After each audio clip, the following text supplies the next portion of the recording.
Yo yo yo les amis, je vous accueille aujourd'hui en direct d'Abu Dhabi avec cette voix cassée parce qu'on est en direct des championnats du monde avec monsieur François Maubert, kiné des équipes de France, directeur de la performance chez Mauberland. Mauberland, Super. qui est avec nous pour qu'on parle de quoi? Pour qu'on parle de ce qui s'est passé au genou de Francis. C'est ça. C'est ça. Alors Donc, qu'est-ce qui s'est passé? qu'est-ce De qui quoi on s'est parle? passé? Voilà. De quoi on parle? Francis Ngannou, donc le dernier combat qu'il a eu contre Cyril Gane, a annoncé que 3 semaines avant son combat, il s'est blessé au genou, il s'est fait une grosse entorse au genou. Donc je développe ce qu'est une entorse. Ok. Une entorse, c'est la lésion d'un ligament. Un ligament, c'est ce qui relie deux os. Un tendon, c'est relié un muscle à un os, et le ligament relie deux os.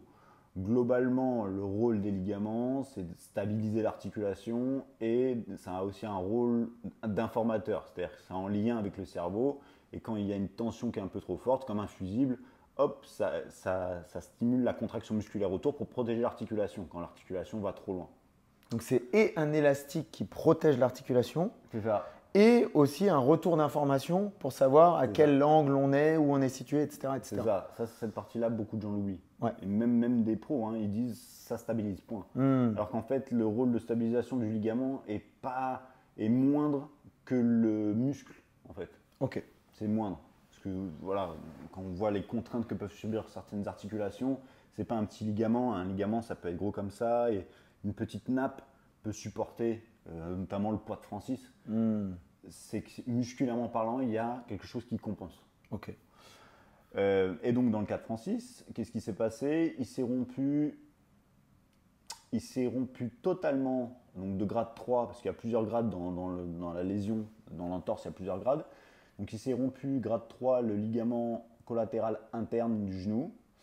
Donc c'est un ligament qui relie le fémur au tibia. C'est où? Est-ce que tu pourrais me montrer? Je peux te montrer sur ton À peu genou. près quoi. À peu près. C'est dans la partie intérieure du genou, donc c'est vraiment cette partie-là, quoi. Ok. Ici. Sur cette partie-là, donc ça a été rompu. Voilà, Rompu, c'est-à-dire cassé quoi. Cassé, rompu, déchiré très très fortement, quoi. Ok. Celui-là. C'est ça. Après, il s'est rompu partiellement le MPFL, on appelle ça le MPFL ici. Donc c'est ce qui relie la rotule au fémur. Donc là, le rôle de ce ligament-là, c'est de stabiliser la rotule, entre autres. Et il s'est un petit peu déchiré le ligament croisé antérieur. Qui est situé où? Qui est situé dans le genou. C'est ce qu'on appelle le pivot du genou. Donc c'est deux ligaments. Il y a le postérieur et l'antérieur qui sont croisés comme ça. C'est pour ça qu'on les appelle ligaments croisés. Et ils sont vraiment centrés sur le genou. Et leur rôle, pareil, c'est d'assurer une certaine stabilité, une information au niveau du genou. Tous ces ligaments-là ont un rôle bien précis, c'est voilà, de stabiliser le genou. Et les ligaments que Francis s'est blessé, c'est des ligaments qui sont importants dans la stabilisation médiale du genou. C'est-à-dire que quand le genou part en dedans, voilà, ces ligaments-là, leur rôle, c'est d'empêcher ça, entre autres, et d'informer quand ça va trop loin dans cette position-là. Donc c'est vraiment le valgum, le genou en X, voilà. Quand le genou va vers l'intérieur. C'est ça, genou vers l'intérieur. Les ligaments dont on parle protègent, empêchent et donnent l'information qu'il est en train d'aller trop loin vers l'intérieur. C'est ça. Et si la vitesse du traumatisme est trop rapide, le message d'information n'a pas le temps d'arriver au cerveau. Pas le temps d'arriver, c'est déjà trop tard. Donc c'est pour ça que le renforcement musculaire, entre autres, est super important. J'ai lu qu'a priori Francis faisait un sparring en gaucher. Et donc il fait son sparring, il domine son training partner. Et donc le training partner part très bas sur le genou pour faire une amenée au sol. Et c'est là qu'il y a l'accident. Ouais. Ça, c'était 3 semaines avant le fight. C'est ça. Du coup, 3 semaines avant le fight, il prend la décision malgré tout de combattre Cyril. Ouais. Ça, c'est quelque chose d'expérience que tu as vu des athlètes combattre avec des ligaments croisés qui sont rompus, qui sont… C'est ça. C'est ça. Même des blessures plus graves que ça. Ok. Encore une fois, il y a les ligaments. Et là, ça prouve bien que les ligaments ne sont pas les seuls à stabiliser le genou. C'est-à-dire que même avec des ligaments rompus, si on a un tonus musculaire au niveau du genou efficient et efficace et de qualité, on peut suppléer la stabilité des ligaments pour un temps. Sur quel type d'action, à ton avis, c'était particulièrement douloureux Pour lui, Pour lui. bah, ces ligaments-là, c'est des ligaments qui se tendent quand le genou est en hyperextension. Donc, mais là où je pense vraiment il a dû le sentir, c'était dans la fameuse phase où Cyril tentait la clé de talon, Okay. et puis lui il essayait de s'enfuir, donc il a dû partir justement dans l'angle qui le gênait. Et on voit justement qu'il tend sa jambe pour éviter que Parce ça fasse trop mal. qu'il tente la clé de talon sur sa jambe qui est blessée. Ouais. Ok. Ok, donc ça c'est. Et on voit bien que Francis a 2 grosses genouillères pour justement protéger ses genoux alors qu'il ne met jamais de genouillère. Donc c'est bien qu'il y avait un truc qui n'allait pas. Et souvent, deux, les gens ne le savent peut-être pas, mais deux, c'est pour ne pas donner l'info C'est ça. de lequel des genoux. Donc on met deux au lieu de mettre zéro Ça. ou de mettre juste Dans les une. sports de combat, on ne met pas de protection type strap, type comme ça, parce que c'est des cibles en fait. Hein. C'est des cibles pour l'adversaire, donc on évite toute forme d'information. Et il y en a certains, ils mettent même deux genoux au coude pour être sûr de ne pas donner d'informations. Ok. Donc le mécanisme de blessure, comment c'est arrivé à ton avis? On a dit sur une projection, il y a quelque chose qu'on peut faire pour prévenir ce type de blessure? Ce type de blessure, en gros, il y a 2 mécanismes. C'est soit traumatique, donc le coup de pied latéral qui écrase tout, la phase de lutte où la personne vous arrache du sol et effectivement le genou est bloqué. Ça, c'est traumatique. Et puis il y a tout ce qui est en non-contact. Donc là, ça, par exemple, le sol est glissant et on se fait un petit déplacement et hop, là, le genou part. On est un peu en état de fatigue, la vigilance musculaire est moins bonne. Du coup, la stabilité du genou au niveau ligamentaire prend un peu plus d'importance. Et il suffit qu'il y ait un truc qui glisse et hop, on peut se Et faire mal. ça va trop loin et à ce moment-là, il y a le ligament qui rompt, Voilà. qui n'est pas capable de supporter le poids qui est mis dessus. C'est ça. Et, en règle générale, pour le ligament latéral interne, c'est surtout traumatique. C'est surtout traumatique. C'est surtout sur des gros impacts. Voilà, c'est surtout ça, des gros impacts. C'est plus dans le foot, moins dans les sports de combat, c'est plus dans le foot ou les sports co, où là on va trouver des changements de direction super brusques dans le tennis, quand ils vont chercher la balle, vraiment qu'ils se mettent justement dans cette position-là.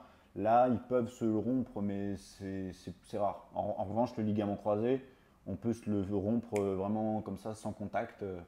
J'ai vu des gars, ils vont sur le terrain, hop, ils font un petit footing du début du terrain, hop, le genou il lâche, hop, ils continuent leur match. Ils reviennent, c'est un peu gonflé, je comprends pas. IRM, ligament croisé rompu. Donc, Ok. Est-ce qu'on a une façon de prévenir ce type de blessure? Alors, ouais, il y a effectivement des moyens de prévenir cette blessure. Donc, déjà, pour les personnes fragiles, c'est-à-dire les personnes qui ont déjà eu ce genre de problème, là, comme dans le cas de Francis, effectivement, tourner avec une genouillère en plus, ça ne sera pas une mauvaise idée, déjà. Après, quand c'est traumatique, malheureusement, tu ne peux pas le prévenir. Non, je parle avant. Vraiment, on parle de quelqu'un de sain et qui veut faire en sorte que dans sa carrière, il n'ait pas de problème majeur au genou. Ouais. Un peu comme partout, dans toutes les articulations, la préparation physique, le renforcement musculaire. C'est-à-dire que j'ai bien expliqué au début que la stabilité d'une articulation repose sur la stabilité ligamentaire et musculaire. Donc, pour éviter qu'il y ait trop de contraintes sur le ligament, il faut qu'au niveau musculaire, ça soit au taquet. Il faut qu'il y ait une vraie masse musculaire. Au niveau du genou, ça correspond à quoi? C'est un renforcement du quadri, des ischios, des abducteurs, adducteurs. Voilà, c'est toute cette chape musculaire qui va empêcher une atteinte ligamentaire en fait. Les muscles sont là pour protéger les ligaments. Quand c'est les ligaments qui prennent, c'est tard. Et aller chercher des amplitudes, on sait souvent que c'est sur des amplitudes qui sont importantes qu'on a des blessures. Si on ne va jamais les chercher dans nos entraînements, progressivement en étant intelligent, mais si on ne va jamais les chercher dans nos entraînements, on ne les renforce pas ces amplitudes-là. Ouais, c'est ça, c'est pour ça que par exemple on parle des squats profonds. Le gros dialogue entre est-ce qu'il faut faire des squats profonds ou pas. dans les sports de combat, il faut partir sur du squat profond. On ne peut pas, quand on est dans des phases de sol, surtout en grappling, où l'adversaire met une pression au niveau des genoux et on doit quand même générer de la force. Dans des amplitudes max. Donc ça, c'est clair qu'il faut renforcer dans toute l'amplitude articulaire. Il ne doit pas y avoir de phase silencieuse où le muscle ne gère pas voilà, il n'y a plus de réponse. Le muscle là, il ne sait pas trop quoi, il sait pas trop où est l'articulation. Et pendant toute cette amplitude où le muscle ne sait pas où est l'articulation, c'est le ligament qui gère. Donc le ligament, c'est un fusible, donc c'est le cas extrême. Donc si on a un peu de conscience corporelle et qu'on sent « oh là, ça commence à faire mal de manière bizarre », on tape, on est bon. Mais si c'est brusque, on n'aura pas le temps de taper et c'est comme ça que ça va. Donc un renforcement musculaire dans toute l'amplitude. Dans toute l'amplitude du mouvement. Est-ce que pour ce type de pathologie, pour les ligaments croisés, etc., on doit opérer ou on ne doit pas opérer? En fait, il y a des critères. Il y a des critères d'opération. D'une manière générale, l'opération, j'ai envie de dire, je ne vais pas me faire des amis en disant ça, mais c'est surcoté. On n'est pas là pour se faire des amis. Je hais les amis. Voilà, c'est la base. C'est la base. Je n'ai pas d'amis. Cette chaîne n'est pas là pour se faire des amis, ça c'est la première des choses. C'est ça qui est important. En fait, il y a plusieurs petits critères. Donc déjà, il va falloir savoir est-ce que la rupture est complète ou partielle. Dans le cas de Francis, elle est partielle. Donc déjà, quand c'est partiel, le ligament, gentiment, va se remettre, va se cicatriser. On parle souvent des super-héros et leurs super-pouvoirs. Nous, on a quand même, comme les queues des lézards qui repoussent, on a quand même la capacité le ligament peut revenir. Et on peut avoir un nouveau ligament. Il suffit juste d'être patient. Et on peut avoir un nouveau ligament. Ok. Voilà. Donc ça, si c'est partiel, pas besoin de chirurgie. Si c'est total, c'est là où effectivement, oui ou non. Là, on peut se demander chirurgie ou pas chirurgie. Après, est-ce qu'il y a un dommage collatéral? C'est-à-dire, dans le genou, il n'y a pas que les ligaments, il y a aussi les ménisques. Et les ménisques, puis il y a le cartilage aussi, et il y a l'os. Et tous ces éléments-là, sur quelque chose de très traumatique, peut être impacté. Quand, en règle générale, il y a un ligament croisé, souvent il y a une fissure méniscale qui est associée. Il peut y avoir un impact osseux, c'est-à-dire les deux os se percutent, comme il y a un angle qui est anormal. Les deux os qui ne devraient pas se toucher normalement se percutent. Et ça, ça fait un hématome, une contusion osseuse. Donc ça pose problème aussi. S'il y a le cartilage aussi qui peut s'impacter, donc ça pareil, ça peut impacter le cartilage. Tout ça, on se rapproche petit à petit d'une indication chirurgicale. Et de toute façon, plus on rajoute des dommages collatéraux, plus la personne se plaint en fait. Elle dit j'ai trop mal au genou, je peux pas. Troisième point et le plus important, c'est stable ou pas stable. Ça, c'est le plus important. Souvent, les gens me disent mais comment il a fait pour combattre et tout? Il ne se fait pas opérer, comment il fait? Il a le genou stable. Et là, on revient sur le début de la vidéo. Le tonus musculaire. Dans le cas de Francis, il n'a pas besoin. 3 semaines, c'est équivalent à. Voilà, c'est la phase inflammatoire en gros. C'est-à-dire qu'il a eu le traumatisme. Pendant 3 semaines, il a dû faire, à mon avis, très attention. Éventuellement de la cryo. Il a essayé de tout faire pour que son genou dégonfle au maximum. Et Francis, quand on voit sa jambe, on comprend qu'il y a un tonus musculaire qui est présent. C'est un tronc et du coup son genou stable. Son genou est stable. La plupart des combattants que je connais qui ne sont pas fait opérer à la suite des ruptures, c'est des personnes qui sont toniques. On les voit, ils sont toniques. Ils se tiennent debout. Ils sont fait les ligaments, en règle générale, ils ne s'en rendent même pas trop compte. C'est le genou un peu gonflé. Puis ils continuent leur vie, ils disent écoute, j'ai plus de ligaments. Je fais ok, mais ça va sinon, ouais. Quand c'est comme ça. L'opération n'est pas nécessaire quand c'est comme ça. Pas nécessaire, encore une fois, on revient sur les points d'avant. S'il n'y a pas de dommages collatéraux, si la rupture n'est pas complète, il y a tout ça à prendre en compte. Et même quand, alors ça c'est une étude que j'ai lue, mais une étude parmi d'autres, même quand la rupture est complète, le ligament peut quand même cicatriser. Ça arrive, c'est rare, mais ça arrive. Quatrième critère de chirurgie ou pas chirurgie, c'est la fonction. Donc, est-ce que le genou retrouve sa fonction? Donc, c'est comme je viens de le dire, la personne, on lui dit comment ça va, il dit bon, la fonction de mon genou. C'est quoi la fonction du genou? La fonction Ça de mon dépend des genou gens. n'est pas impactée. C'est la marche, La marche. escalier, s'accroupir, courir. Voilà, la fonction du genou n'est pas impactée. Donc, Mais c'est là où on est presque dépendant du style de vie et de l'activité de la personne, parce que quelqu'un de sédentaire, bah, finalement, la fonction du genou, bon, c'est comme tu dis, c'est marcher, ça va venir les après. escaliers. C'est les points après. Ah, c'est des points après. C'est les points après. Ouais, tu- Voilà. Alors qu'un mec du JB, etc., il va aller chercher une amplitude qui va être plus importante. C'est les points après. Après la fonction, c'est le sport. Ok. L'activité de la personne. Voilà. Est-ce que justement c'est une sédentaire? Elle a quel âge? L'âge aussi, ça joue. C'est un enfant, c'est un adulte. Les enfants, on a plus tendance à les opérer, les enfants. Ah oui? Ouais. Pourquoi? Bah, on s'est aperçu. Alors après, c'est des études. Hein. Des études, c'est pas la vérité. C'est plusieurs personnes qui ont fait des études qui sont tombées sur la même conclusion. Mais il ne faut pas prendre ça au pied de la lettre. Mais on s'est aperçu effectivement que si on n'opérait pas les enfants, il y a une tendance comment dire, à grandir avec un déséquilibre musculaire. Ok. Et même pour le sport, tu sais, les enfants, c'est quelque chose ils sont très actifs, ils courent tout le temps. Et il y a de fortes chances de développer plus d'arthrose plus tard, quoi. Ok. Donc ils sont plus emprunts pour l'instant à opérer les enfants, les ados. Ouais, c'est un truc avec une grosse certitude ou c'est un truc sur lequel ils cherchent un petit peu. C'est pas certitude. C'est pas grosse certitude. Voilà, Il y a quelques données là-dessus. Ouais, il y a quelques données là-dessus où ils partent effectivement sur le fait d'opérer les enfants et les ados. Donc le sport. Donc voilà, si la personne elle est sédentaire, franchement, moi il y a des mères de famille, elles bougent pas, elles font leur petite vie, il se passe rien, le sport elles connaissent même pas le mot, aucun intérêt de les opérer. Et quand on les opère, c'est terrible. C'est terrible. La rééducation est terrible parce que en se faisant opérer, on est obligé de les mettre au sport. Mais elles n'aiment pas ça. Ouais. Et donc, du coup, elles souffrent. Ouais. C'est des gens qui n'ont pas l'habitude de souffrir. Ouais. Donc, elles souffrent. Elle ne comprend pas parce qu'on les met au sport. Donc, courbature. Elle ne connaît pas les courbatures. Donc, elle dit hey, j'ai mal là. C'est quoi cette histoire? Très difficile. Très difficile de rééduquer des personnes. La quarantaine, la femme de 40 ans, c'est vraiment difficile à rééduquer par rapport à ça, sédentaire, qui est très difficile.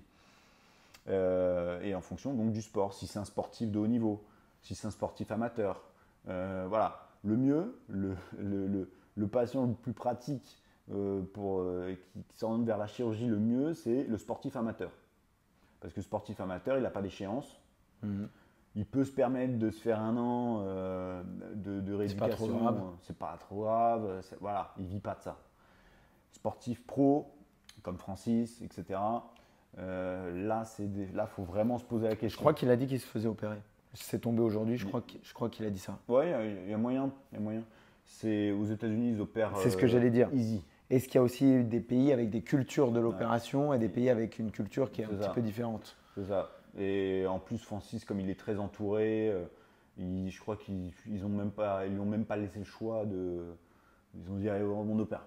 Parce que voilà, c'est souvent ce qui freine les gens, c'est aussi l'argent. Une opération, ça peut coûter 2000, 3000 euros. Ouais. Il faut les sortir. Et puis, il y a la rééducation après, derrière, etc. Et lui, il sait qu'il va avoir accès au meilleur dans chaque domaine. Donc, il se dit Toi qui t'es occupé de lui à l'époque. Je termine. Ah, excuse-moi, je pensais que c'était terminé. Non, ce n'est pas terminé. Okay. Je termine. Le dernier point pour savoir si opération ou pas opération, c'est tout ce qui est psychologique.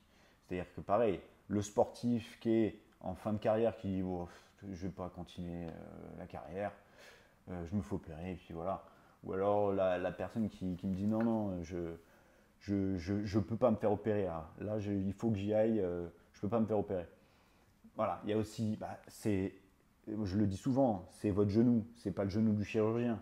Si vous ne voulez pas vous faire opérer et que le chirurgien dit si, il faut vous faire opérer, vous avez tout le temps le choix. C'est-à-dire qu'il y a trop de patients qui viennent me dire le chirurgien il m'a dit je me fais opérer, il m'a pris rendez-vous dans une semaine, ça y est, je suis opéré. Je dis attends, t'as réfléchi? T'as réfléchi aux conséquences? Ça, c'est. Voilà. Donc voilà les différents critères. Donc c'est pas oui, non. C'est. Voilà, il y a plusieurs critères. C'est un spectre de réponse selon la personne. Et du coup, tu conseilles d'aller voir plusieurs personnes parce que parfois c'est encore plus dur d'aller voir plusieurs personnes.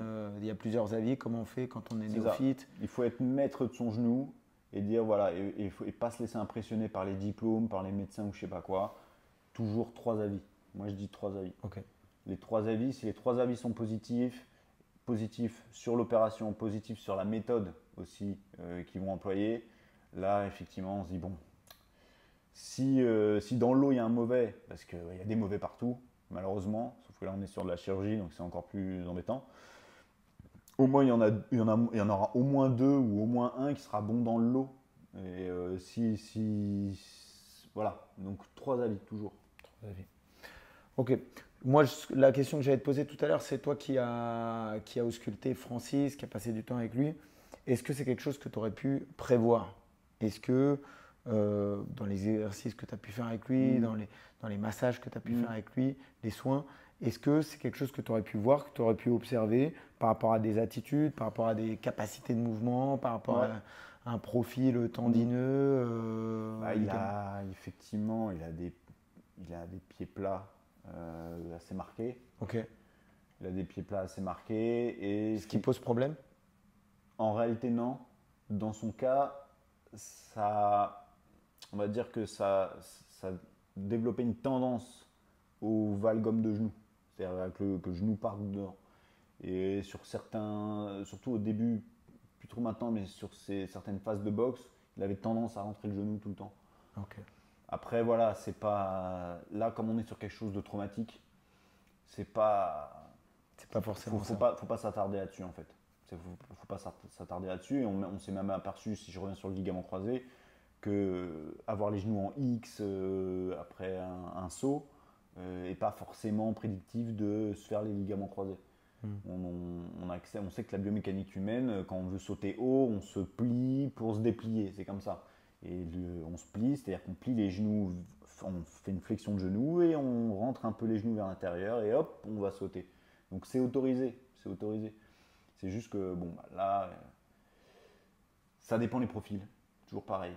Quand on met la jeune fille adolescente qui a les genoux qui rentrent vers l'intérieur, qui n'a pas de tonus musculaire, et qui additionne des facteurs de risque. Et qui est sportif de haut niveau dans les sports co, oui, là effectivement, on sait que c'est comme ça que ça marche. Hein. C'est une addition, c'est ça, plus ça, plus ça, plus ça. C'est une addition de facteurs C'est de pas risque. le truc qui fait que. Est-ce que c'est possible pour Francis de récupérer à 100% de cette blessure? Ouais.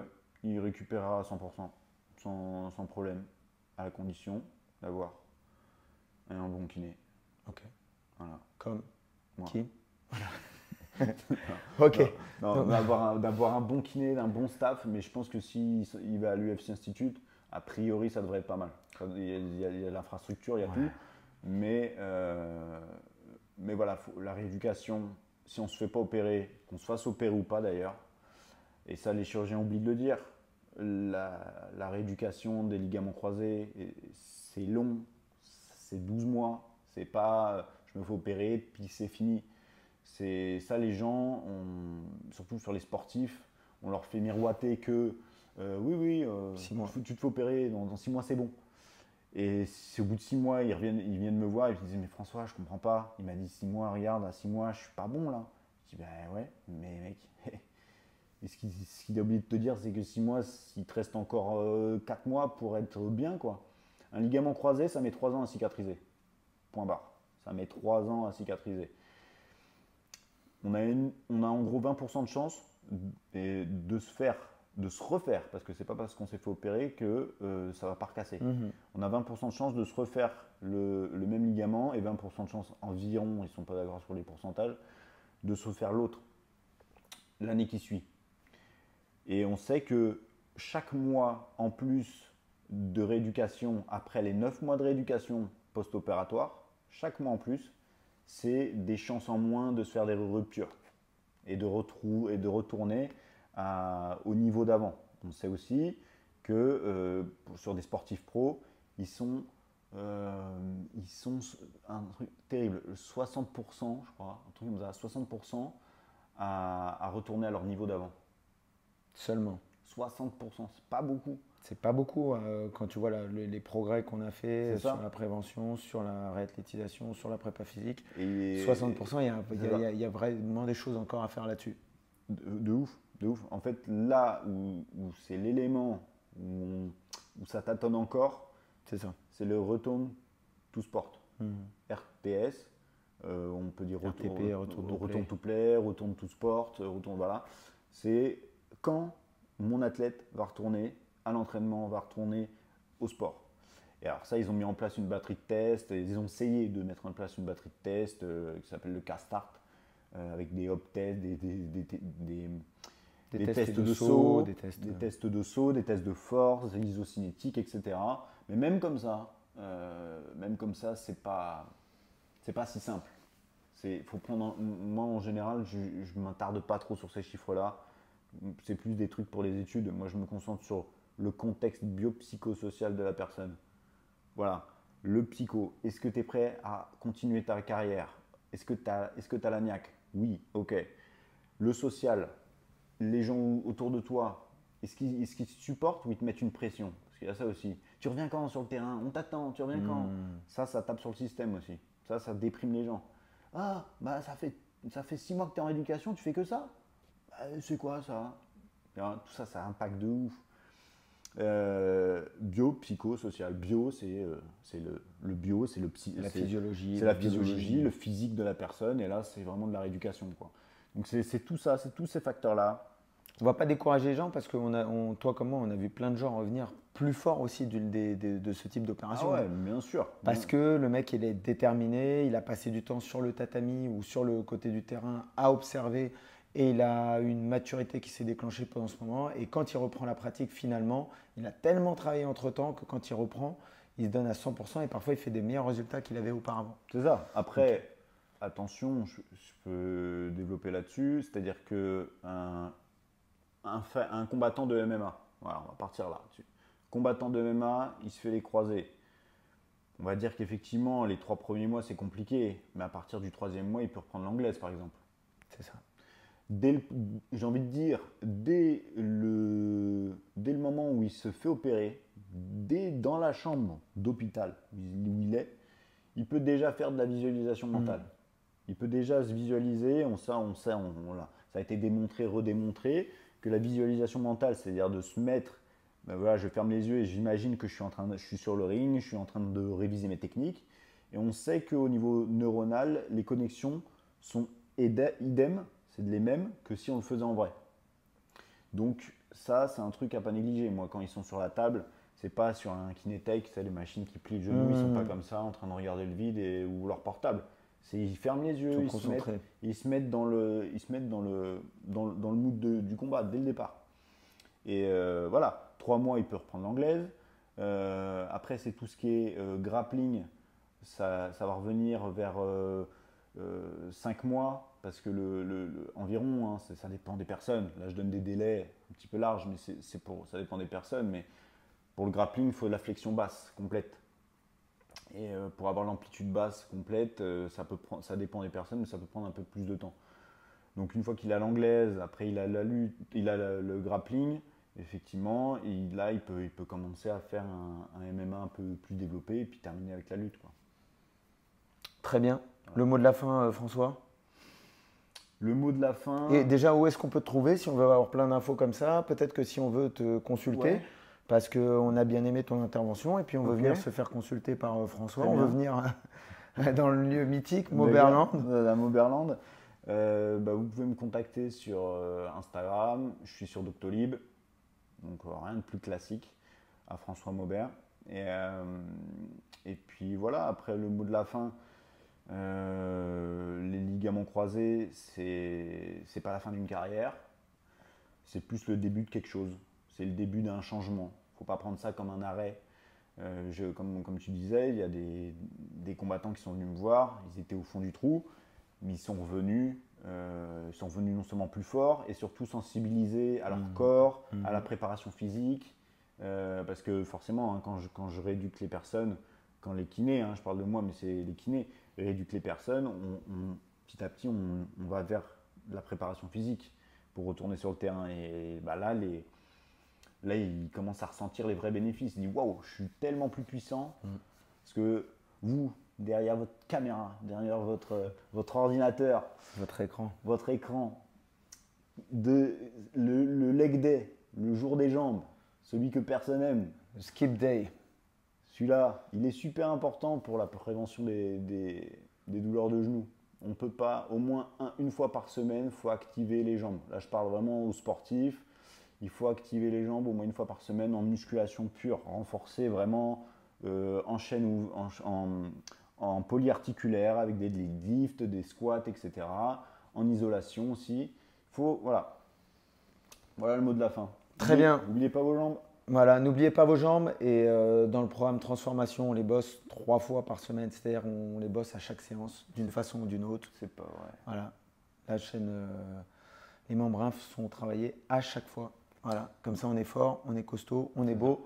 Les amis, abonnez-vous, likez, partagez, mettez un maximum de commentaires si vous avez kiffé et puis je vous dis à très bientôt. Ciao. Ciao.